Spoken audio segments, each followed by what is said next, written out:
So hi! Welcome and welcome back to my YouTube channel, and for today's tutorial, ituturo ko sa inyo kung paano nga ba mag-download ng Snapchat app. But first, can you subscribe to my channel and don't forget to hit the subscribe button and the bell to notify you for my new updates. And if you want to learn more, just keep on watching and let's start. So ayan guys, for today's video, may two ways tayo kung paano nga ba mag-download ng Snapchat. So para sa mga iOS user, pwede tayong mag-download sa App Store, and para sa mga Android users naman, pwede naman sa Google Play Store. So ayan, i-open ko na yung aking Google Play Store. And then pagka-open guys ng ating Google Play Store, itap lang natin yung search or pumunta tayo sa search bar. Then search natin yung Snapchat.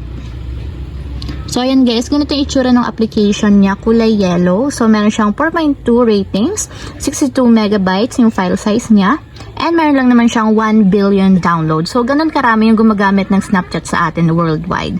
So para naman ma-install sa ating mobile device, itap lang natin yung install and wait natin hanggang sa matapos ma-download.